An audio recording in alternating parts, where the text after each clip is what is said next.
My name is Gerald Monks. You'll see that I'm Pat Monks on the screen. Gerald Monks is my real name. I never go by Gerald Monks. That's my first name. If you call me Gerald Monks, you're either trying to sell me something or you're a bill collector. I am going to be talking about traffic law. A little bit about myself, but let's talk about Texas Legal, who's sponsoring this. Texas Legal is a statewide nonprofit legal plan which provides its members with affordable legal help. As a member of Texas Legal, you can protect yourself and your family from the high burden of high legal costs. Their plans include coverage for estate planning, family law, DUIs, which is the same as DWI, and much, much more. To learn more about Texas Legal and view the plan options, please click the link to the webpage, which can be found in the description of this webinar. Now, a little bit about myself. I'm no spring chicken. I'm a practicing lawyer for 39 years. I've been associated with legal plans for a long time and with Texas Legal for a long time. I'm a practicing lawyer here in Houston, Texas. I graduated from South Texas College of Law in 1984. I'm also a municipal judge. I am the presiding judge of the city of Jamaica Beach and an associate judge of the city of Manville and the city of Arcola. And I am the prosecutor in Taylor Lake Village and the prosecutor in Southside Place. I'm also a board member of something called the Texas Traffic Lawyers of Texas, which was founded back in 1992, originally called the Municipal Justice Bar Association of Texas. I'm the past president of that organization, and I'm on the board and active. That is an educational bar association, and it's also active in the legislature. We have our own lobbyist, and we have our own agenda items that we pursue in the legislature. I'm also very active in legal plans. I'm on several of them. I'm a board member and a past president of something called the Group Legal Services Association, which is a Texas Legal is a member of, and which that's all the legal plans in the United States. I've also been a delegate to the Legal Protection International group, which is the Association of Legal Protection or legal plans in the rest of the world, in Canada and in all of Europe, 18 countries, in Australia and South Africa. Now, I'm here to talk about traffic tickets. So let's just start off with the most obvious question. What do you do when you see the lights in your rear view window? And this is especially true during this weekend, okay? This is no refusal weekend. So let's talk about two issues. How do you handle yourself, okay? You know, if you hadn't been drinking anything and you're just simply traveling to go see your mother-in-law because it's her birthday, okay? Well, if you see the lights in your rear view mirror, do not panic, okay? And be careful how you move around in the vehicle. If you're a police officer or married to a police officer, you'll understand this, okay? You don't want to do anything that is suspicious that may make the officer nervous, you know, in which he may pull his revolver, okay? Now, this is not the time when you're pulled over to argue your case. The worst place to argue your case is on the side of a road to a man that has a sidearm on his belt, okay? Now, I'm not saying that they're doing anything wrong. I'm not saying that. All I'm saying is this is not the time to argue the case.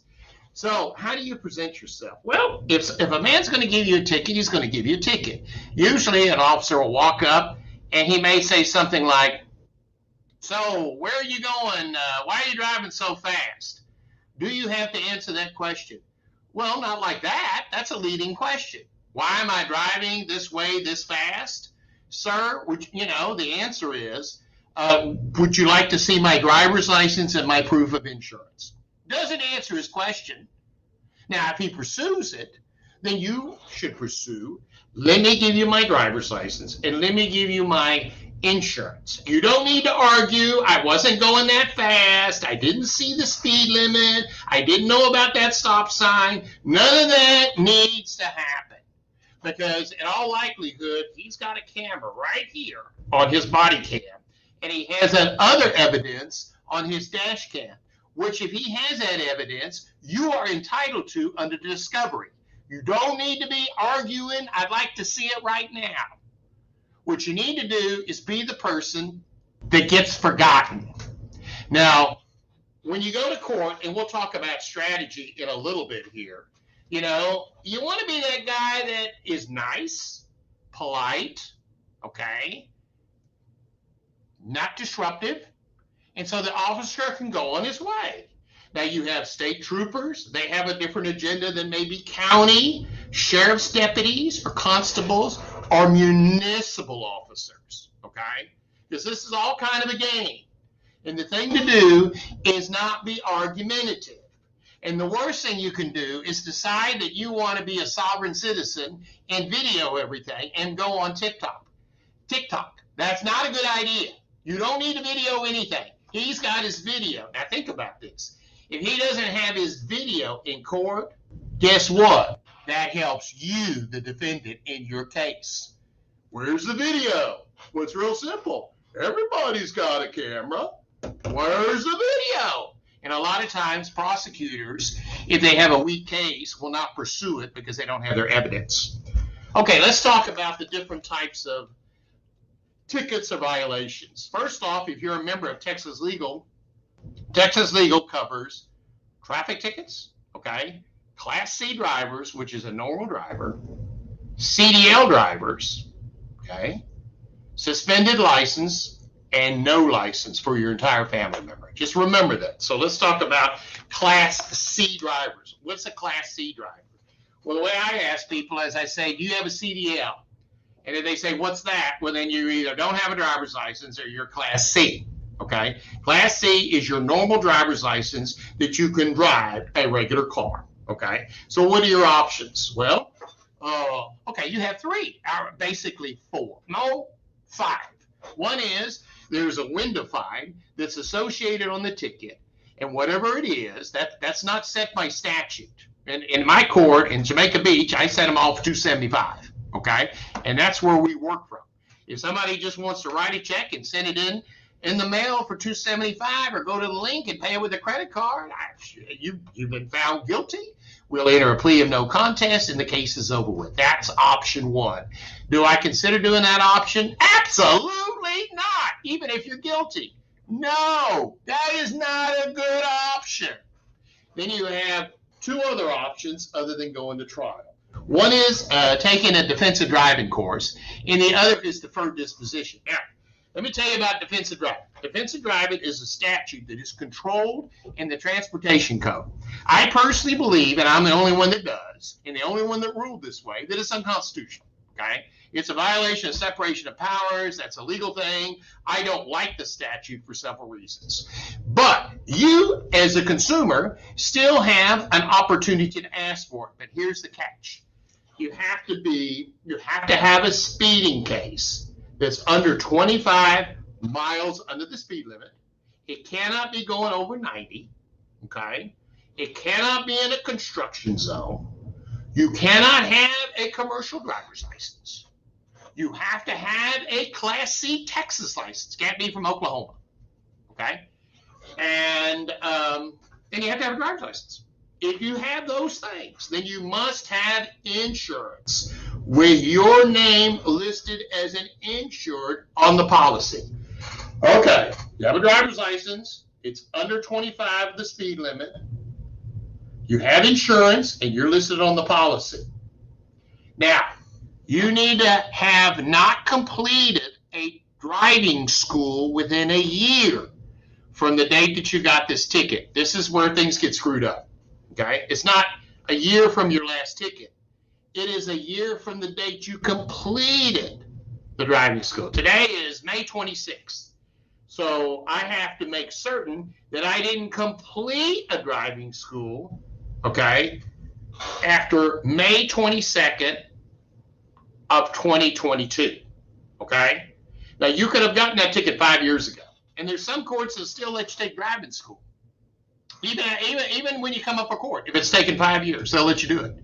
But it is the completion and not the day of the ticket that matters.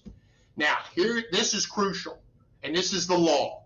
You have to request defensive driving, okay, up on the appearance date of when you're due in court.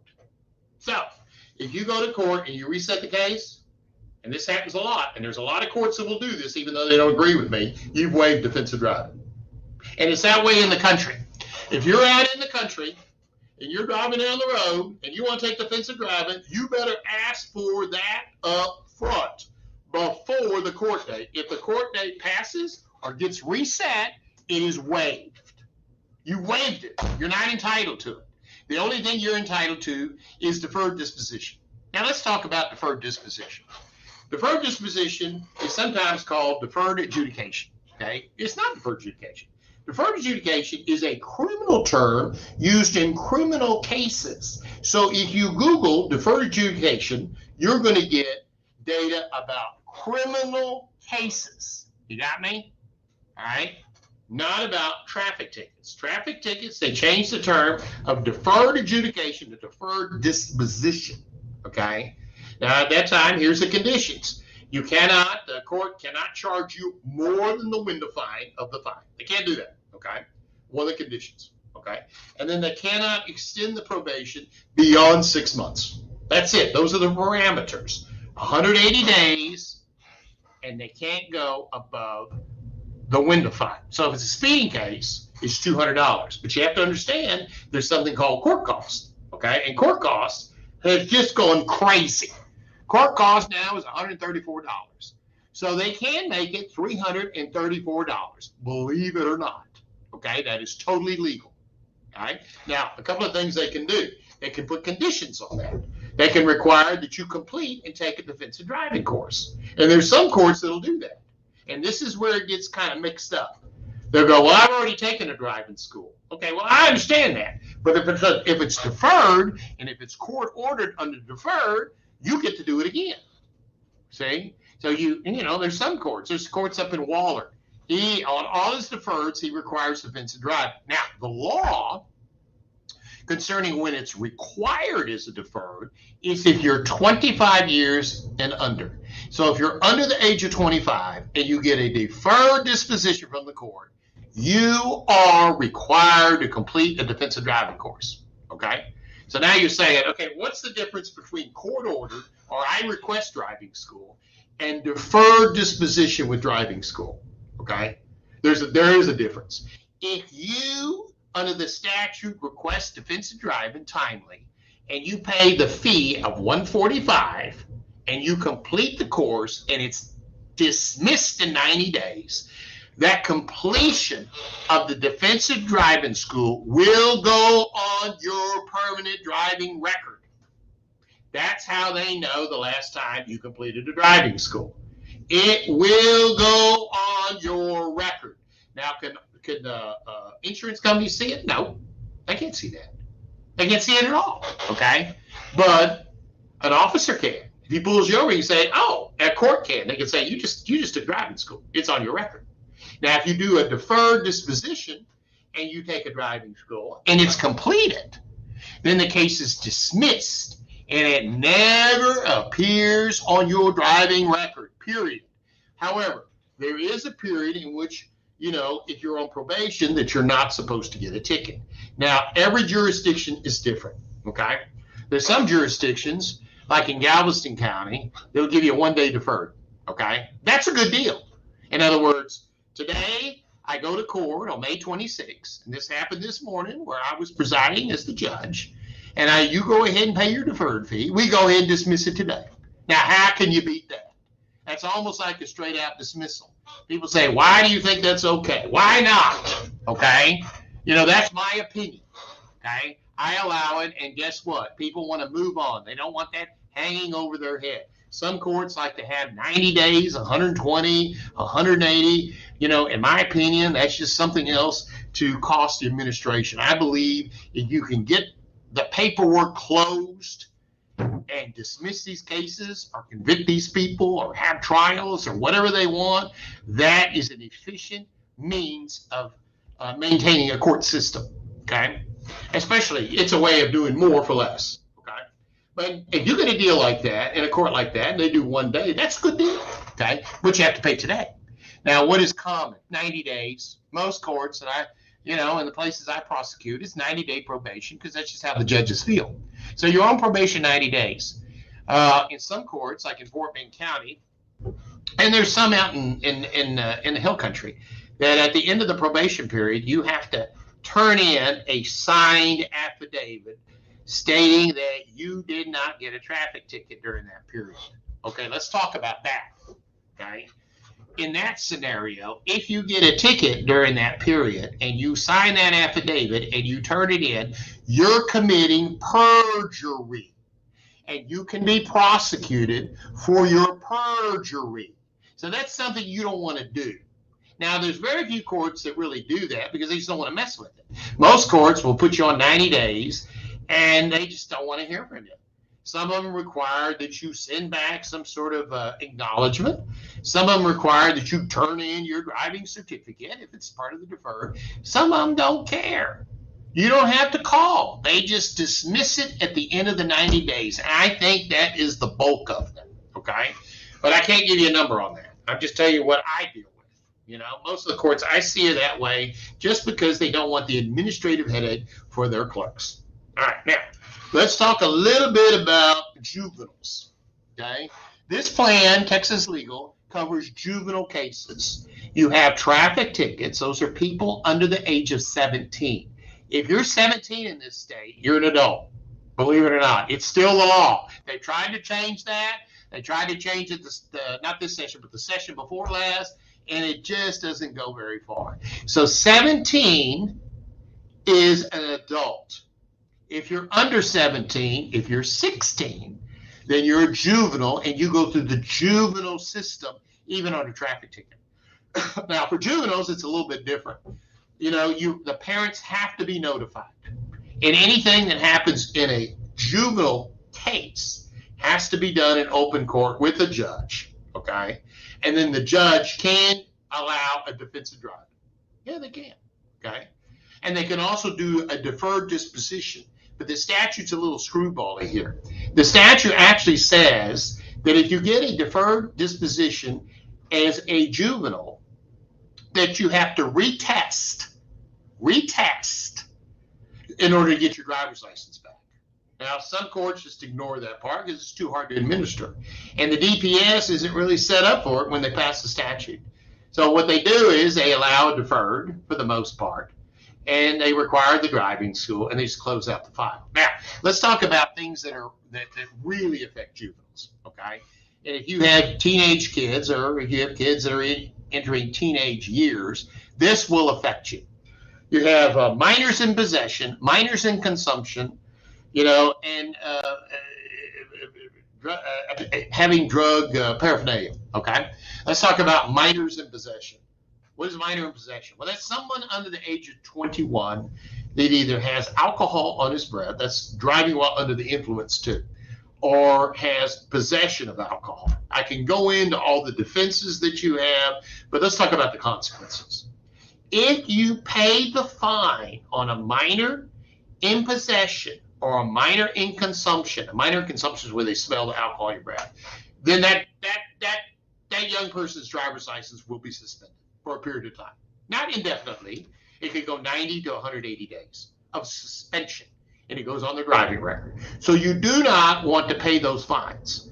What is the solution? You call Texas Legal, you get yourself a lawyer, you either get it dismissed, and I'm not going to go into all the ways to dismiss it because there's lots of ways you can do it. Or if you make a deal with the court, they will put you on some sort of deferred disposition and require that you take an AA course, alcohol, not Alcohol Anonymous, alcohol awareness. And you could do that online, and then you may have to do some community service hours. The statute says 8. I don't require it in the places I am because I don't want to administer it. It costs me more to administer it. And then they charge a fee. Okay, that's what they call that, which is really a fine. Now let me clear this up on deferreds. If you pay a fee, it is not a fine. It sounds like a fine, and it's usually the amount of the fine, but it is not a fine. It is called a special expense fee, okay?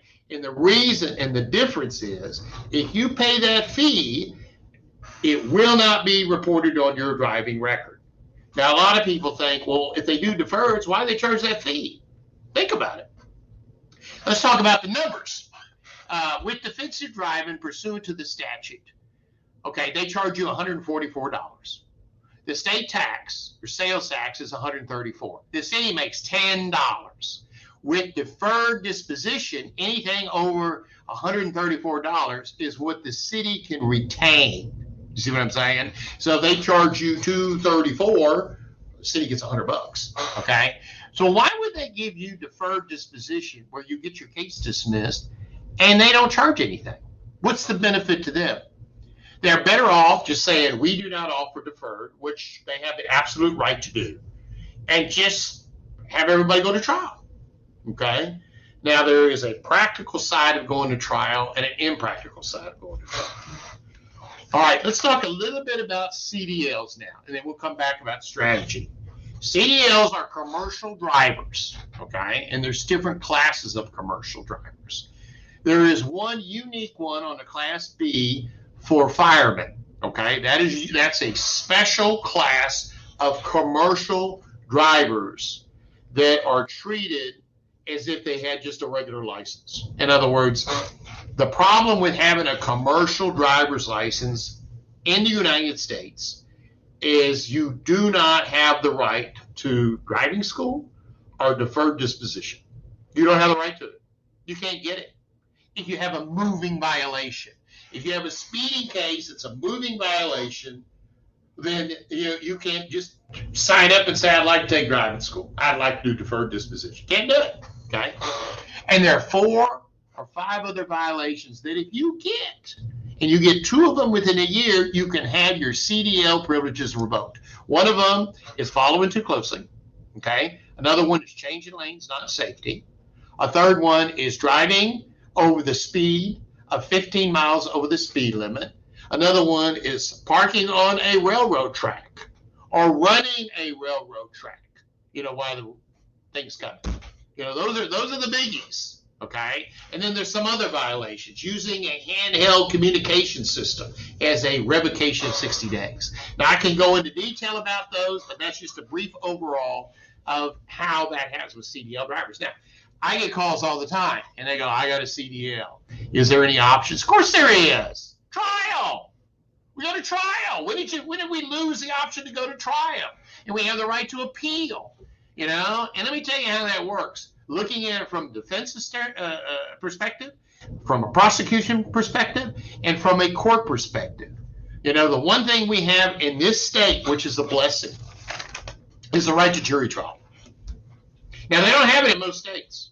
In most states, they don't have it. In California, they don't have it. And in New York, they don't have it. In North Carolina, they don't have it unless you appeal the case. And there's another problem that goes with that. In Florida, they don't have it.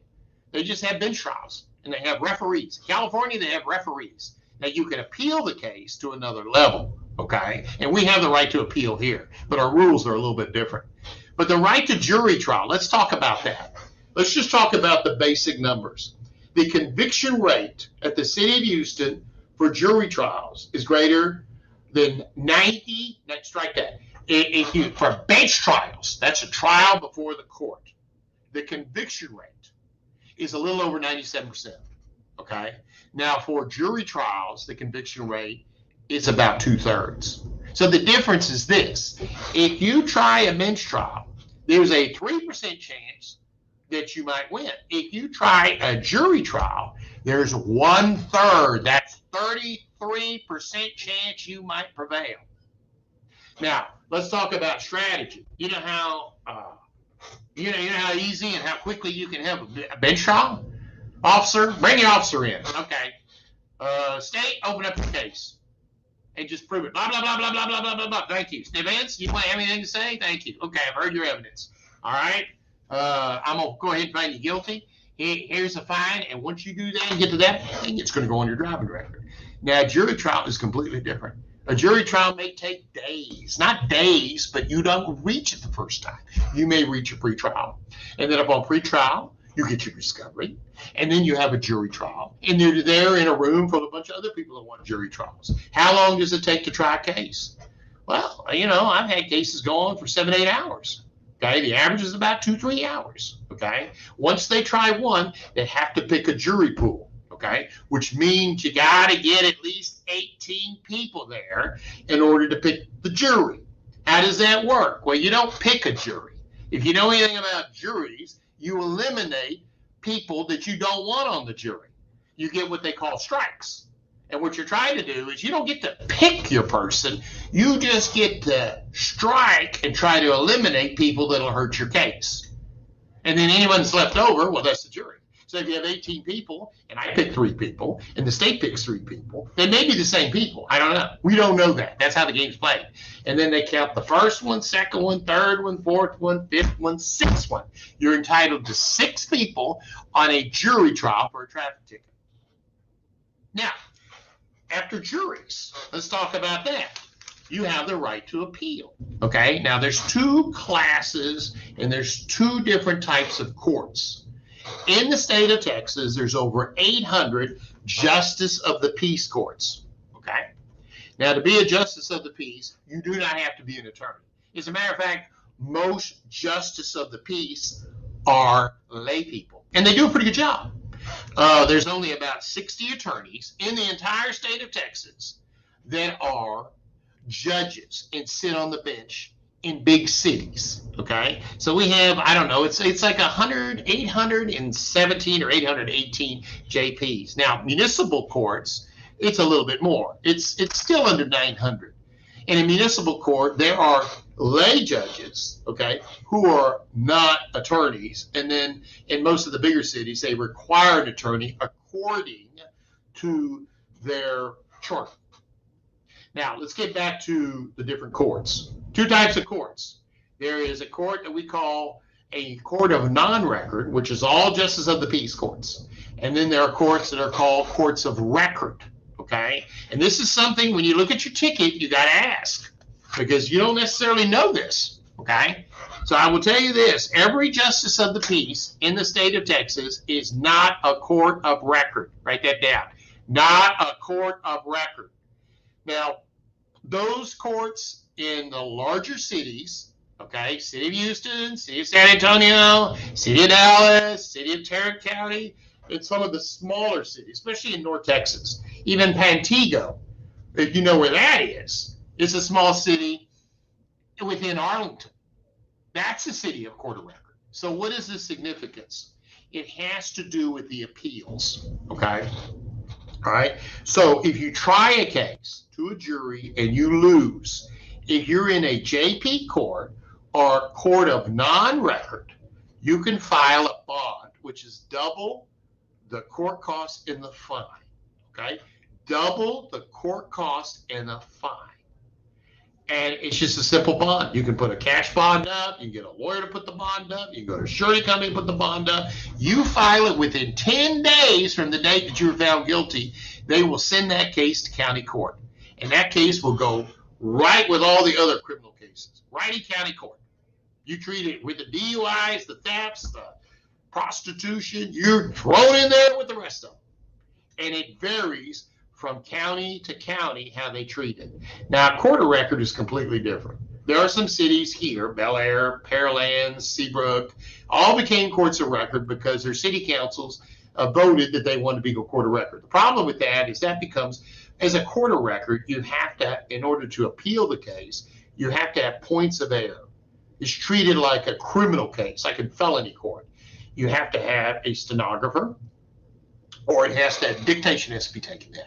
Okay, and then you have to make when you have to file a brief based on some sort of legal grounds to take that to the county court. You still have an appeal. And you just don't have an automatic appeal that puts you back in traffic court. Okay, so what we want to do, if you don't have it pretty much knocks it out. It becomes very expensive to do that, okay? So here's the deal. Here's what we got. As a strategy, depending on the county, when you appeal a court and you're allowed to appeal it by posting a bond, you get a second crack at the apple. And the different counties operate differently. Dallas County, Tarrant County on appeal will treat traffic tickets a little bit different. In Harris County with the CDL, we're able to work a deal out, with the CDL to keep it off his driving record. It's a pretrial diversion, okay? Not the same thing that may happen in Chambers County or maybe in a surrounding county. But it does give you a second crack at the same apple that doesn't exist with a court of record. All right, now let's talk about suspended driver's licenses. Okay, how is it that you have a suspended license? Well, Texas Legal, their plan covers suspended licenses. Okay, how could you get a suspended license? Well, there's two things. There's driving while license suspended, and then there's driving while license invalid. Okay, invalid means it has the same consequences of a suspended license, but it means your license is invalid because you failed to take care of traffic tickets. So if you get traffic tickets and you fail to satisfy them, either by paying them off or going to court or having a court date or posting a bond, then the case will fall into an invalid state. In other words, you can't renew your driver's license. But at the same time, if you're invalid, okay, you're driving down the road, your driver's license can be suspended if you pay that fine. So here's the problem a lot of people do. What they'll do is they'll just pay these fines. They'll pay the driving while license invalid fine. Just go pay it. Is there a solution other than paying it? Yes. You call Texas Legal. You get yourself a lawyer, okay? And what you do is you do a probation. Now, sometimes a deferred disposition. Now, sometimes what they'll do is once you take care of all your tickets, some of the courts just dismiss it. But you can't pay a fine. Now, driving while license suspended is a little bit different. Your license is suspended for one of several grounds. It may be because you received a driving while intoxicated, or your license is already suspended and you're driving down the road and on a suspended driver's license. Or the most common that I've seen is people will they'll be in an auto accident, okay, and they don't have insurance, okay? So they're involved in an auto accident, they don't have insurance, they pay no insurance ticket, or they go to court, it even gets dismissed. Well, if they don't have insurance, there is a procedure, an SR's procedure in Austin, in which an insurance company can send a notice to suspend a driver's license within the 2-year period without even filing a lawsuit until that person either makes a payment plan or posts a surety bond or proves that they had financial responsibility. So how is that handled? You call Texas Legal. You have to request a hearing. The person gets a notice. It may happen 6 months or a year after the accident, but they cannot ignore it. Best thing to do is request a hearing immediately. That'll keep the suspension from going into effect. Now, the insurance company, let's say this. Let's say you've been suspended, okay? You just got suspended. You didn't get the notice because you moved and you didn't change your address. Okay, well, let's talk about that. That does happen. You're suspended. Now, you can call the insurance company and enter a payment plan, and if you enter a payment plan and file it with the DPS, they will remove the suspension, but you're stuck making those payments until that's paid off. Or you can just wait. You can wait your 2 years. At the end of 2 years, if you have not been sued, then you can obtain an affidavit of an SR 6087 by calling Texas Legal and calling your lawyer, and you can file that with the Department of Public Safety and prove that you haven't been served or sued in that county, and that happens to a lot of lawsuits, especially if they're under $20,000 for just damage only, and have the suspension removed. Okay, so let's review. If your license is invalid and you get a ticket for license invalid, or if you get a ticket for driving while license suspended, what do? You don't pay it. You call Texas Legal, you get yourself a lawyer, and you have somebody represent you. You do not pay it, and you do not enter a payment plan. Okay. Now, is those items covered? Yes, they are. All those things that just been mentioned, they're all covered. Every one of them are covered. Okay? So now let's talk a little bit about strategy. Okay, what happens? What is the strategy? And a lot of people are used to wherever they come from. Okay? If they come from a big city like Houston, they think all courts are just like the city of Houston. Okay? And I hear this every day. Oh, I do all my tickets. Just reset them, and cop don't choke, he's dismissed.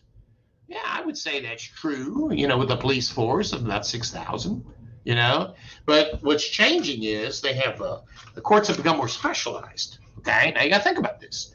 In the city of Houston, you have officers that write tickets, and that's their whole job. And if you set your case for trial, that's not going to be on your convenience. That's going to be at the convenience of the officer that he subpoenaed. Now, this is practical. You may think it's wrong, but it is reality. They write a lot of tickets. They go to court. And when they go to court at their court time. Okay? What do they get when they go to court and they stay there all day with you, watching you? They get what they call overtime. You see what I'm saying? They get overtime. And at the city of Houston, there's some officers that become rich getting overtime, and they cannot necessarily fix that system. They've tried to alter the way they set trials and how they do this. But you go to court, you set it, you might get dismissed. And if they're getting overtime, are they going to be there? Absolutely, they're going to be there. Now, they miss court sometimes. Sometimes they don't. Now, the county and the DPS troopers all operate a little bit differently. You set a case for trial, you might get lucky, okay? In a small police department, you have to understand, like in Jamaica Beach, our court's on the 2nd floor. Guess where the police station is? On the 3rd floor, okay? But I will tell you this, a little secret, okay? By requesting a jury trial in a small jurisdiction, if they're not set up to do those jury trials, those cases will be pending for some time. Officers do move on. And when the officers move on, the cases do get dismissed. And I found that in the smaller jurisdictions. So, it depends. It's a matter of how do you strategize your case? Well, here's the thing. They're there, and they got you. And if it's in a small town that you have to drive to, well, that's a little bit different. You know what I'm saying? In other words, they got you over a barrel. They can have you coming at 6 o'clock up in East Texas somewhere, and guess what?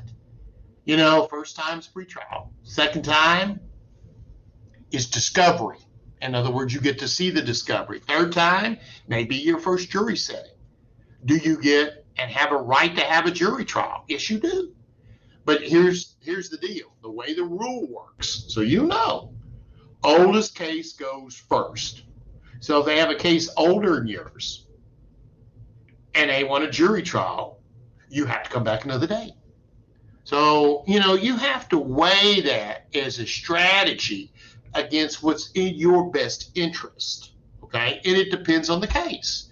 Now, if you're involved in an auto accident, that's a little bit different than just a police officer. Let's think about that.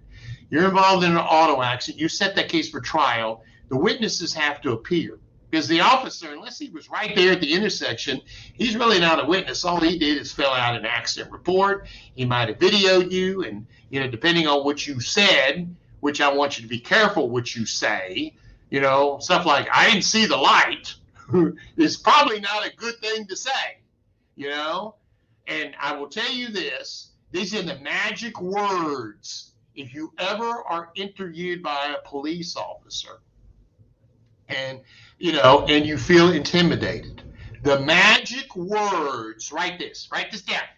The magic words. I'd like to speak to my attorney. Not I'd like to speak to a supervisor. Not I'd like to speak to my mom. I'd like to speak to my dad, unless he's an attorney or she's an attorney. I'd like to speak to my attorney. Why is that? The 6th Amendment to the United States Constitution, and we're all part of the Constitution, every place in Texas, regardless. Galveston Island is still part of the state of Texas, okay? You know, you're entitled to an attorney. Okay. Now, what does that mean? What's the legal consequence of that? It's real simple. If you request on video, I'd like to speak to my attorney, and they keep asking questions, any statements made after that are inadmissible in court. Okay? That's a lot different than Miranda. Everybody watches TV. You know, Miranda, you have the right to an attorney. You know, you don't have one will be provided for you. You have the right to remain silent, right? Y'all heard that. Okay? All right, that can be waived. There are people that go, you understand your rights? Yeah, I do. I want to speak to, you know, unless they say the magic words. You could do that on an accident. I'd like to speak to my attorney. Now, there is a provision that says you must assist, you know, in finishing an accident report, okay? And you don't have to be an ass about it. And as a matter of fact, don't be. You just say, I don't know what to say. I'd like to speak to my attorney. You know, believe you me, with this look, you know, the advantage of looking stupid is people believe it, okay? So go with it if you got that gift, all right? I'd like to speak to my attorney. Can I ask my attorney? A lot of times they'll say, sure, call him on the phone. If you call me on the phone, I'll say, don't say anything. Let me talk to the officer. What's the deal? Well, you going to give him a ticket? Yeah, just go ahead and give him a ticket. We need to come on down and help you finish out a report. We'll do that, you know? And then we'll decide, you know, like your name, your address, here's your driver's license, that's it. You don't have to make a statement. Okay, because a lot of times, if somebody's already decided they're going to write you a ticket, and don't get upset, because people get upset, like, they didn't even talk to me. And I go, good for you. You didn't say anything stupid. Okay, they'd already made their mind up based on the evidence. Now, one thing you can do is get your cell phone out and start recording. Okay, you have the right to do that. If you want to record the red light up there and get the sequence, that could come in, and I've seen that in a case come in real handy to prove that this side is yellow and that side is green, and there's no way they could be the same. You can obtain evidence on your own, okay? You see what I'm saying? You can obtain evidence on your own. You don't have to rely on the state, because if they're going to write you a ticket, how do you think the state's evidence is going to look? It's going to be slanted against you. So you could take pictures. You could take video. That's a nice thing about the modern world today. If the officer tells you not to do it, get that on video. Okay? Okay. You don't want me to do it? You want to take it? Okay, no problem. Thank you. Believe you me, that prejudicial nature will do it. You do not, and please do not, try to be a lawyer at the scene of a ticket. Okay? It's not the time to do it. I don't do it, and I've been a lawyer for 39 years. And I know better just to say, you know, okay, in this jurisdiction, how are you doing, officer? Did you see that back there? And I go, I don't know what you're talking about. Okay? See what back there? What are you talking about? So you got to put it on him. Well, stop sign. Stop sign? Okay. Thank you. Okay, I appreciate that. And he goes, well, you ran it. Okay. Okay, thank you. Here, let me give you my insurance and my driver's license. See? I didn't say it. I didn't say it not. If it's on the stash cam, it could still, you know, but I don't want to say, I'm so sorry. I ran it. I'm so sorry. Please forgive me. Well, we'll give you a ticket, you know. But I don't think you need to go into all that. But don't be an ass. Don't say, I'm videoing all this. Yes. Don't be a sovereign citizen that says that they're smarter than everybody else. Remember, that's the guy with the badge and the gun. All right? And what you want to do is you want to go home. You don't want to get arrested. Now, let's go on back to when we got pulled over. Let's say you know you have outstanding traffic tickets and warrants, and you see the lights in your window. Okay? Don't run. If you run and you evade the police and you had open warrants, it's a felony. Okay? Just take it like a man or a woman. Okay? If they pull you over and they say, you know, you got warrants, and I go, oh my God, I didn't know that. Yeah, you got some open tickets over and such and such. Now let's think about this. Not everybody works together. All right, so if you're decent and you're polite and you're respectful, That's the most important thing because they don't get any respect. It's like Rodney Dangerfield joke. Okay, we get no respect. All right, they don't get that. All right, they got to go home, and they probably don't get that at home either. All right, so here's what you do. You know, you just simply say, I wasn't aware of that. Thank you very much, officer. He says, I'll get those taken care of. Or if, you know, you had a lawyer on it that might have screwed up, just say, yeah, I have a lawyer. Can I call him? You know, find out. We'll get those taken care of right away. Okay, now, if it's a different jurisdiction, let's think about this. He pulls you over speeding, he's City of Houston. And the jurisdiction is maybe mine, Jamaica Beach. Okay? You know what he'd have to do? He'd have to take you into custody, either at the county or take you all the way down to Jamaica Beach. You see what I'm saying? And he'd have to maintain and obtain a teletype to prove that those warrants are good, which is a very difficult thing.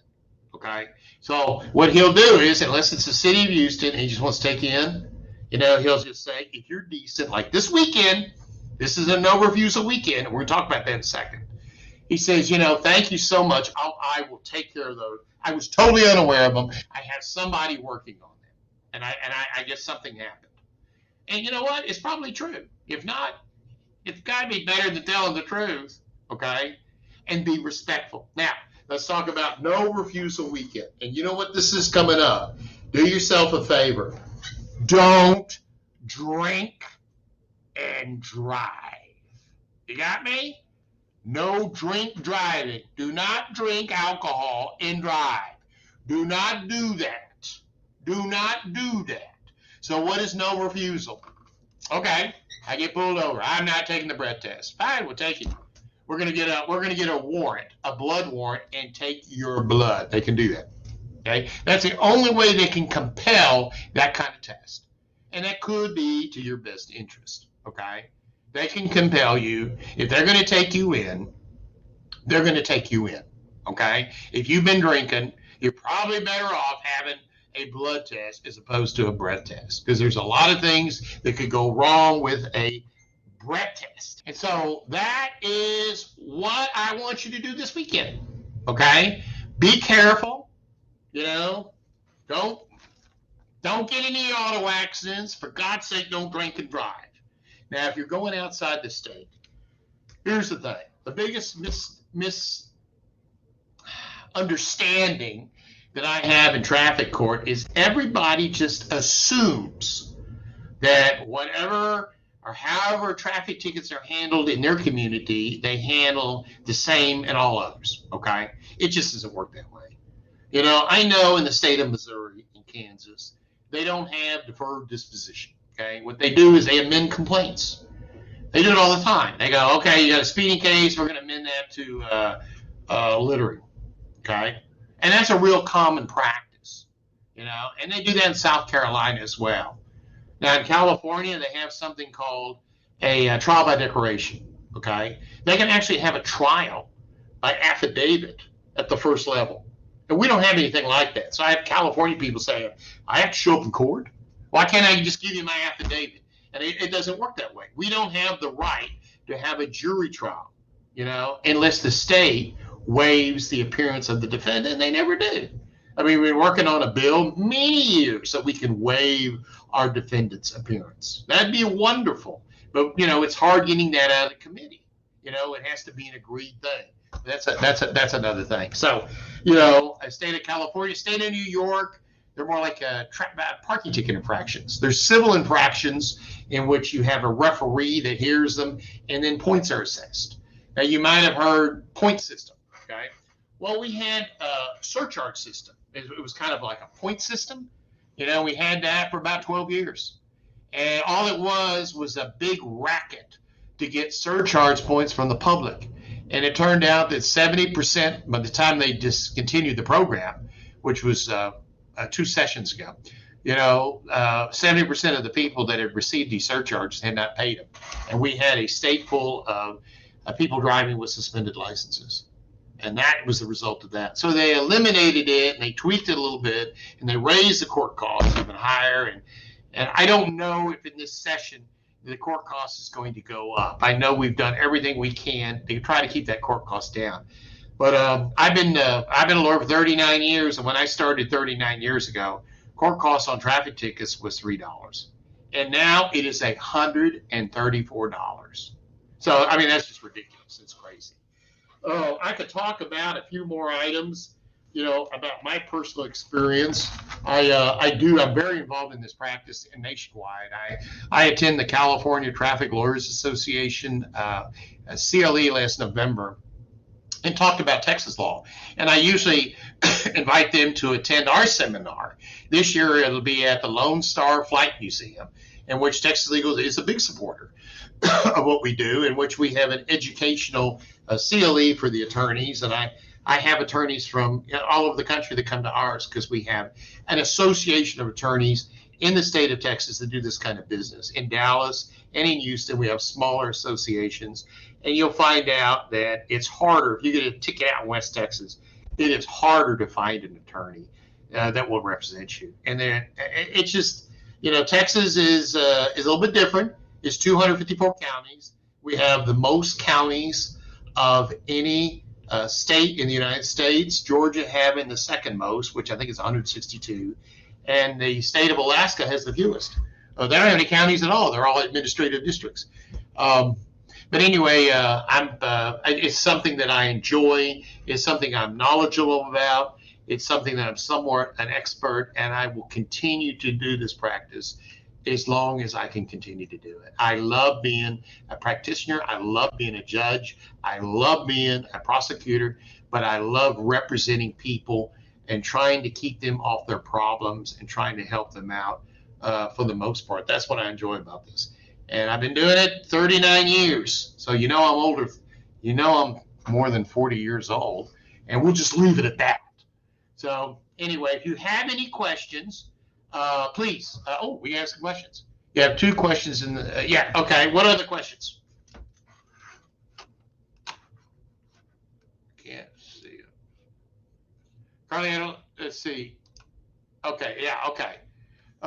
Thank you. Okay. We go back to discuss minors and consumption. Okay. Okay. Very good. That's from Denise. Last name we won't mention.